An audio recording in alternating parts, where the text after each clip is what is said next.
Sud Radio Berkov dans tous ses états. Le face-à-face. Et entre gens de bonne qualité, nous recevons Albert Batty, entrepreneur et auteur de Nègre de Blanc aux éditions du Cerf. Bonjour. Bonjour. Bonjour Albert Batty. Écoutez, j'ai lu votre livre, j'ai trouvé non seulement amusant au bon sens du terme, intéressant au très bon sens du terme, et surtout, justement, vous n'entrez pas dans la catégorie de la concurrence victimaire, des clichés de tout genre, d'ailleurs d'un côté comme d'un autre. Vous dites, d'ailleurs, nègre de blanc, évidemment, ça dit ce que ça veut dire, et moi j'ai pensé au départ, vous savez, au nègre à Alexandre Dumas, vous savez, les gens qui écrivent des bouquins, etc. Vous êtes communicant, vous avez fait énormément de métiers, vous avez été, je dis communicant, conférencier, conseiller ministériel, chef d'entreprise, et vous dites une chose formidable, justement, 100% français, et vous parlez de Black Lives Matter, et vous parlez de George Floyd, et vous parlez de tout ce qui se passe aujourd'hui, il y a des clivages, et vous dites, il y a quand même beaucoup, et vous l'inventoriez, il y a des faux problèmes, et on est d'abord des êtres humains, et on n'est pas caractérisé par cette assignation à résidence et à ces étiquettes. Et vous le dites très bien. Oui, exactement. Il y a une question là ? Oui, il y a une question. Je voudrais que vous précisiez, effectivement, en quel sens vous estimez, par exemple, vous dites Black Lives Matter, c'est très bien, mais ça ne suffit pas. Ben non, ça ne suffit pas. Et puis ça fait un moment, si vous voulez, le problème qu'on a quand on parle de ce Black Lives Matter, BLM, et quand on est noir en France, moi je vais dire en France, parce que ça n'a rien à voir ce que les gens vivent aux États-Unis. Je dis encore souvent, il y a la réalité, il y a les croyances. Et souvent, les gens sont dans les croyances. Donc aujourd'hui, vous ne pouvez pas dire, en France, quand vous êtes noir, que Black Lives Matter, quelque part, vous en foutez. C'est pas que vous vous foutez de ce qui se passe aux États-Unis. C'est pas que vous foutez du sort des Noirs là-bas ou à travers le monde. C'est juste que, très honnêtement, ça ne vous parle pas. C'est-à-dire que quand on vous dit la vie d'un Noir compte, mais, je sais pas, depuis que je suis né, à quel moment dans ma vie, je me suis dit que ça pouvait être l'inverse. À quel moment ? J'ai pas vécu autant de l'esclavage. J'ai vécu à l'époque des années 80, des années 90. À aucun moment, je n'ai senti moi que la vie d'un Noir en France ne comptait pas ou qu'elle valait rien du tout. Donc c'est plus ça que j'ai voulu remettre en avant. Mais vous savez, je vais vous dire quelque chose qui va peut-être vous faire plaisir. Vous êtes et c'est vraiment pas de la charriade, mais vous êtes le seul journaliste blanc qui osait lire mon livre. C'est pour ça que je suis très surpris quand vous me dites j'ai lu votre livre et j'ai apprécié. Alors il y a pas mal de gens qui ont apprécié ce livre. Moi je le conseille vraiment à tout le monde et sans vouloir faire de vente, je m'en fous des ventes. C'est vraiment parce que le livre il est très intéressant. Mais il y a quelque chose qui me désole aujourd'hui. Les journalistes, alors c'est un terme qui est en train de se véhiculer, ça devient des journalions. C'est-à-dire que il y a un bâillon sur leur cadre de presse. Il faut que ça s'arrête. Comment vous pouvez estimer... Vous dites pourquoi les autres journalistes, enfin vous dites... Parce que je vous dis très honnêtement, j'ai quand même quelques contacts, quelques réseaux, et puis certains me disent, tout doucement, non mais attends Albert, comment veux-tu que... Non mais attends, je veux pas de polémique, non mais là, je sais pas du tout comment prendre ton bouquin. J'en avais parlé avec mon attaché de presse, je lui avais dit, tu sais ce qui va se passer ? À droite, ils vont te dire, mais attends, c'est trop du pain béni. Je vois chez Valeurs Actuelles, par exemple, avec l'affaire Obono, je sens qu'ils sont gênés. Je vois sur certaines chaînes un peu positionnées à droite dans l'opinion publique, comment on fait ? C'est trop du pain béni, c'est trop un cadeau. Et à gauche, c'est mais on va lui opposer qui ? Qu'est-ce que tu veux qu'on lui dise ? T'as vu comment il parle ? Il se défend bien, on lui met qui ? Vous savez que je suis blacklisté sur le service public, comment c'est possible ? Comment c'est normal ? Comment c'est possible que sur les chaînes du service public, de la fonction publique, parce que vous n'êtes pas, mais parce que vous n'êtes pas dans le politiquement correct. Mais je m'en fous du politiquement correct. Justement, on va se parler comme il faut se parler. En disant je suis ça. Moi, ce qui m'a frappé dans votre livre, parce que vous avez vu où vous êtes quand vous êtes reçu partout, ça aurait été, vous dites, il y a en France, et vous savez qu'un certain nombre de gens le disent, il y a un racisme systémique en France. Alors là, vous seriez reçu absolument partout. Mais bien sûr, problème. Là, il faudrait que je vous dise, non, vous savez quoi, mon livre, en fait, on m'a obligé à l'écrire comme ça, c'est pas vrai, c'est des Blancs, ils m'ont obligé. En fait, c'est exactement le contraire, je suis dans la misère, vous savez, M. Berkov, vous m'obligez à dire des choses. Et alors là, c'est vrai Albert, alors qu'est-ce qui se passe ? Vous savez, je vais vous dire quelque chose. Si je le disais vraiment, sincèrement, je disais non mais en fait ce bouquin c'est des conneries. Ah bah voilà, on le savait. c'est quand même dingue. Mais c'est complètement fou. Ouais. Vous savez, je veux dire quelque chose d'autre parce que l'abrutissement. Enfin, on m'a posé la question, on m'a fait réagir, et je vous dis très honnêtement et très franchement, si aujourd'hui vous, Monsieur Berkoff, vous dites, bah moi j'aimerais bien être black quand je vois du sport parce que les noirs courent très vite, vous dansez très bien, ça ne choque personne. Vous savez, c'est quelque chose aujourd'hui qui est habituel. Un noir va se permettre de dire j'aimerais bien être blanc, alors là c'est un tollé. Et je peux vous dire que c'est un tollé international. C'est dire mais qu'est-ce qui se passe? Comment ça un noir va dire qu'il aimerait être blanc? Bah ouais, j'aimerais bien être blanc pour telle ou telle chose. Non, ça passera pas. C'est-à-dire qu'à un moment donné, il va faire le 20h, les gens vont l'inviter. Mais là, mon bouquin, je suis très content de pouvoir échanger avec un journaliste blanc. Je vous dis, aujourd'hui, il y a un terme qui se véhicule, il faudrait que les journalistes arrêtent, c'est les journalions. Il faut arrêter ce bâillon sur votre carte de presse. Il y a un moment donné, il faut qu'on puisse échanger, il faut qu'on puisse se dire les choses. Et c'est pas normal que je sois interdit sur les chaînes du service public. Enfin, c'est pas normal. Je suis français et j'entends pouvoir parler où je veux. 100% français. Non, mais le problème, c'est qu'il faut dépasser, justement. Moi, je me fous d'être un journaliste blanc, je le suis. Alors, je veux dire, c'est pas, vous savez, on ne peut pas assigner à résidence, c'est comme vous êtes noir, et alors, je veux dire, vous avez 100 dimensions. Une des dimensions, c'est d'être noir. Mais être noir, et c'est ça qui me tue qu'un être blanc, ne qualifie pas toute la personne. Vous êtes d'abord un être humain et le tout est supérieur à la somme des parties. Qu'est-ce que ça veut dire? Albert Batty, ah ben alors là, il est noir. Donc on l'arrête là, c'est très bien, tout le reste... Enfin, c'est ça qui se passe. Et les gens sont absolument abrutis et conditionnés par cette espèce de... Attention, quelle étiquette on va lui dire, et c'est ce que vous avez eu. Or, vous parlez aussi, c'est très intéressant, par exemple, vous avez eu un passage, je l'ai lu, vous dites, ah mais le racisme, vous savez où j'en ai vu le plus? En Afrique. Comment vous osez dire ça? Mais enfin, Albert Batty, mais ça va pas, non, la tête. Non mais alors par contre, là, sur le coup, on va être sérieux, parce que le premier surpris, c'était moi. Ouais. Vous aviez petite idée, vous disiez, bon, j'y suis allé. Moi, mes parents, ils sont nés là-bas. À la base, ils sont camerounais, les deux à la base, mais ils sont français aujourd'hui. Hein, ils ont la nationalité française. Ça fait maintenant plus de 40 ans qu'ils sont en France, très très bien assimilés. Ils ont bossé, ils sont à la retraite, ils ont fait ce qu'il fallait. Et vous savez, vous avez toujours ce problème d'identité. Tous les jeunes issus de l'immigration, je vous le dis très honnêtement, tous les jeunes issus de l'immigration en France ont ce problème d'identité. Il y a un côté dichotomique qu'on a dans la tête. Puis moi, je voulais aller par moi-même là-bas. Mes parents m'avaient proposé, est-ce que tu veux qu'on t'aide, est-ce que tu veux qu'on te mette en relation avec la famille? J'ai dit non, parce que je veux pas que ce soit biaisé. Ce sera biaisé d'un côté ou de l'autre. Donc j'y suis allé par moi-même, j'ai monté une boîte, comme j'en avais une ici, je suis communicant, j'ai une boîte de communication, j'ai monté exactement la même chose là-bas. Ça a très très bien fonctionné. Mais là, par contre, j'ai vécu des choses que je n'avais jamais vécues de ma vie. Jamais. En plus de 40 ans en France, on a pu vivre certains épisodes de racisme comme tout le monde. Je ne vais pas vous raconter aujourd'hui ce que d'autres racontent très bien dans les médias depuis des décennies. Donc ça, ça me touche pas. Mais de le vivre en Afrique, de la part de Noirs, qui des fois vont avoir des insultes qui sont dignes de ce qu'on pourrait dire de blanc. Dites s'il y a un problème. Qu'un Noir vous dise clairement, hein, mais toi en gros t'es un sale nègre, ou alors au contraire, mais toi t'es pas un Noir, mais arrête de faire semblant, retire ton costume, enfin c'est que des choses comme ça. Et puis on a été... Une vraie discrimination, une vraie... non mais constante. Je l'avais jamais vécu autant. Moi je vais vous dire une chose, je faisais là-bas de la télé, je passais à la radio, et ça faisait un carton sur les ondes. C'était où? C'était au Cameroun, c'était à Douala exactement.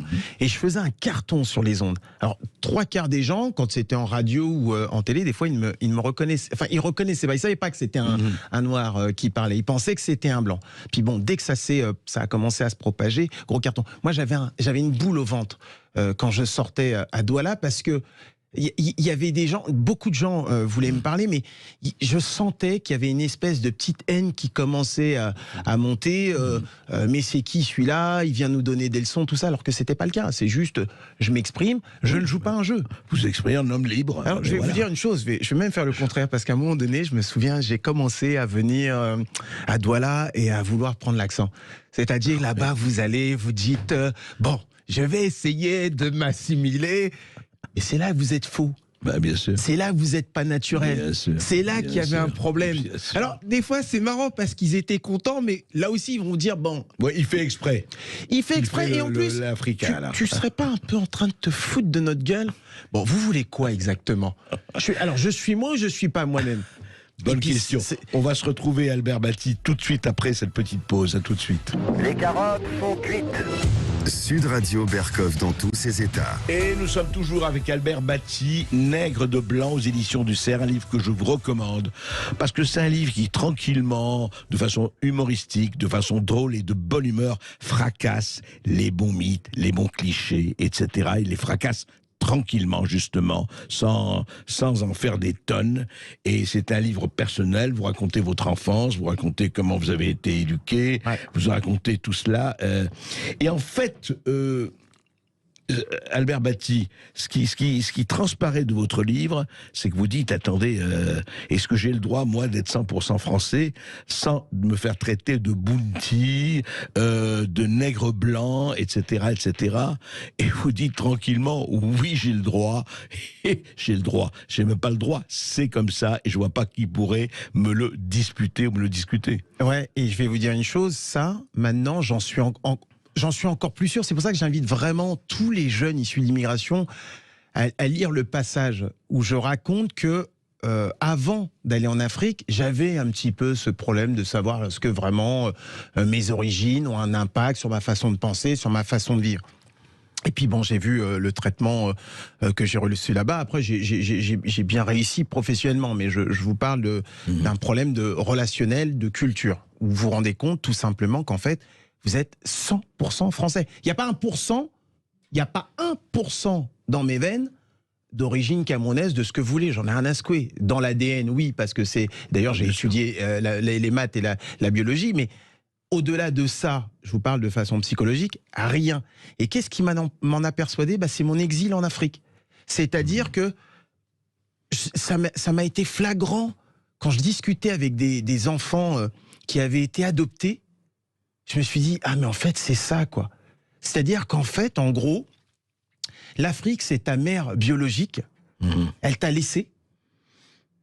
Tu as eu une mère adoptive, c'est la France, elle t'a aimé, elle t'a éduqué, elle t'a donné énormément de choses, puis à un moment donné, tu veux retrouver ta mère biologique, comme tout enfant qui a été adopté. Normal, oui. Puis tu la retrouves et ça se passe pas comme tu le pensais. C'est pas que tu la détestes, c'est pas qu'elle te déteste, c'est que vous comprenez pas. C'est que votre culture, elle est complètement différente. Votre vision, elle est différente. Et là, tout d'un coup, c'était d'une évidence pure et limpide. Oui. Et j'invite vraiment tous ces gens issus de l'immigration là qui prennent un drapeau. Ils sont nés en France, ils ont vécu en France, ils ont été en vacances dans leur pays d'origine. Ouais. Et puis ils prennent le drapeau, ouais, c'est chez nous. Tout ça. Mais vous le connaissez pas, vous savez même pas de quoi vous parlez. Vous dites des conneries. Je vous le dis très sincèrement, c'est pas méchant. Non, mais vous dites des conneries. Vous savez pas de quoi vous parlez. Allez vivre là-bas et vous allez voir que ce que je dis est vrai. Et puis je vous dis très honnêtement, j'ai des copains qui depuis ont lu le bouquin, ils m'ont dit Albert, alors toujours la même façon. Albert, attends, c'est entre toi et moi. Mais je le dirai pas devant tout le monde. Ils baissent la voix. Oui. Chers auditeurs, je baisse la voix parce qu'ils baissent la voix. Ils me disent toujours non, attends, Albert, doucement, ça chuchote. Mais tu sais, t'as raison. Mais on peut pas le dire. Là, tu vas loin un peu, Albert, quand même. Non, mais il faut pas le dire. Mais t'as raison. Parce que je vais aller plus loin, c'est Berkov. Et ça va faire un tollé. Je vais vous dire très honnêtement. J'ai eu un retour des gens de l'équipe d'Éric Zemmour. Je suis pas du tout soutien d'Éric Zemmour. On ne mélange pas les choses. Il a adoré ce livre. Je vais être très honnête avec vous. J'ai beaucoup de Noirs et d'Arabes, copains ou non copains, qui viennent me voir parce qu'ils me connaissent, je fais de plus en plus parler de moi, et qui me disent, je vais te dire une vérité Albert, doucement, tu dis pas que je t'ai dit. Tu chuchotes. Doucement. Je suis d'accord à 80% avec ce qu'il dit, Albert. Je suis d'accord à 80%, Albert, mais... Et puis, il commence à s'exciter bien. J'ai dit, attends, détends-toi. Qu'est-ce qui... Non, mais attends, Albert, avec toi, je peux en parler, parce que toi, t'es décomplexé. Toi, ça va. Mais moi, je te le dis. Bon, j'aime pas son histoire de prénom. Des fois, mais je suis d'accord. Des Noirs et des Noirs et des Arabes. Vous voulez que je vous dise ? Je suis d'accord à 80%. Et je vais vous dire une chose, c'est la majorité des gens qui viennent me voir. La majorité, voilà. Quand ils viennent me parler, ils sont décomplexés. Parce que je le suis. On voit bien, j'ai un côté cash, j'ai un côté, bon écoutez, venez pas me faire chier, ou alors, en tout cas, venez débattre et vous allez avoir du répondant. Bien sûr. Et ça, c'est embêtant. Ça, c'est embêtant. C'est embêtant qu'aujourd'hui, quelques-uns de mes réseaux, quelques-uns de journalistes qui veulent pas que je les cite, Albert, je peux pas, qui sont complètement amnésiques sur tu veux que je fasse quoi? Bah fais ton job. Oui, enfin, ça me paraît la Monsieur moindre des Berkoff choses. me reçoit, ça va, faites ce que vous voulez, vous dites ce que vous voulez sur mon bouquin, sûr. je vous oblige pas à dire que mon bouquin, vous l'avez aimé ou pas. Et changeons. J'ai rien, la preuve c'est que je vous ai invité. C'est parce que j'ai aimé, sinon je vous aurais pas Et invité. les gens vous disent, mais non, je sais plus quoi dire. Mais pourquoi tu sais plus quoi dire? Je sais pas qui t'opposer, tu vas les écraser, tu vas les bouffer. Puis d'un autre côté, c'est trop du pain béni et c'est trop drôle. Alors, c'est moins drôle pour certains. Je comprends que certaines personnes aujourd'hui soient bloquées, et puis toute cette frustration. Vous voyez, j'aborde pas mal de thèmes dans ce livre, parce que c'est pareil, il y a des gens qui me disent ouais mais c'est pas trop l'actualité. Mais vous l'avez lu. On est totalement dans l'actualité. Bien sûr. À l'heure d'aujourd'hui, en pleine campagne présidentielle.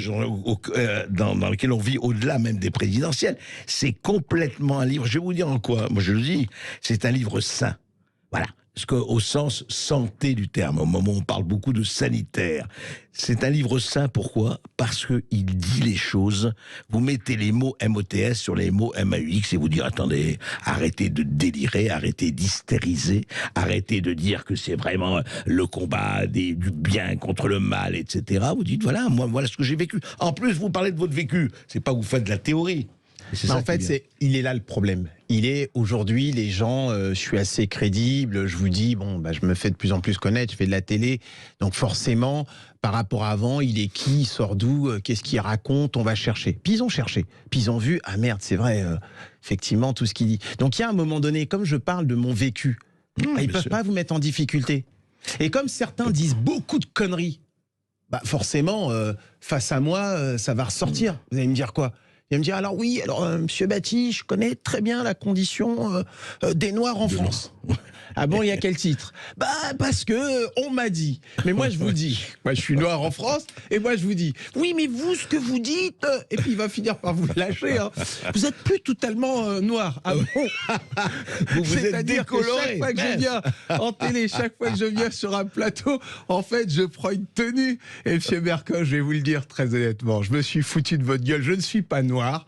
Les auditeurs doivent le savoir, je ne suis pas noir. Quand je rentre chez moi, je retire cette peau qui me dérange et je dors avec une peau blanche. Non mais il faut que je vous dise, on a fait une enquête à Sud Radio parce qu'on fait des enquêtes. En fait, Albert Batti est esquimau. Voilà. Il vient effectivement de la toundra et des igloos. Il faut le lire. Non, mais c'est franchement, c'est un livre à lire. C'est un livre à lire, mais il faut revenir à ça. Vous savez quoi? C'est que personne ne peut vous délégitimer parce que vous avez un vécu. Vous dites voilà, moi en France, j'ai vécu cela et cela et cela. Je suis allé en Afrique, voilà ce que j'ai vécu. Et en fait, surtout, je dirais vous ramener le bon sens au milieu du village. Mais c'est ça qui est important aujourd'hui. Et franchement, quand je vois qu'un certain nombre de médias, mais enfin chacun fait ce qu'il veut, reçoivent des gens qui font le mantra, vous savez, le mantra Hare Krishna du côté « Ah, je suis une victime, ah, je suis ceci, ah, la France ceci, ah, la France... » Je veux bien sûr qu'il y a eu des conneries qui ont été faites, même plus que ça. Enfin, écoutez, votre livre... Ouais. Mais quand vous les recevrez, ces gens-là, quand vous verrez des gens qui vous parlent comme ça, dites-leur juste une chose. Dites-leur aux gens issus de l'immigration, mais t'as vécu combien de temps là-bas? Et puis demandez à tous ceux qui sont nés dans ces pays là-bas, qui sont nus en France, qui sont ici depuis un certain nombre d'années, chaque fois que j'ai posé la question, est-ce que tu retournerais dans ton pays, le pays dont tu es issu ou dont c'est ici tes origines ou tes parents, chaque fois, écoutez-moi bien, à 100%, je n'ai pas eu une seule personne qui m'ait dit je retournerai là-bas. Mais par contre, pas une seule. Alors là, pour l'occasion, pas une seule. Mais il est de bon ton de dire oui, mais là-bas c'est mieux. Moi, trouvez-moi une seule personne issue de l'immigration qui soit retournée dans son pays d'origine ou celui de ses parents et qui vous dise c'est génial, je m'éclate, j'y reste ou quoi qu'est-ce. Mais arrêtez, amenez-la. Alors voilà, Nègre de blanc, Albert Batti, et en fait, être humain. Et c'est ça le plus important. Et ce livre est déjà en librairie aux éditions du Cerf. Et puis dans un instant, vous allez parler avec Céline Alonso, non pas des personnes issues de l'immigration, mais des mots issus de l'immigration. Des dans mots la langue immigrés, française. et c'est absolument passionnant avec Éric Orsena et Bernard Sarchilini. Absolument, à tout de suite.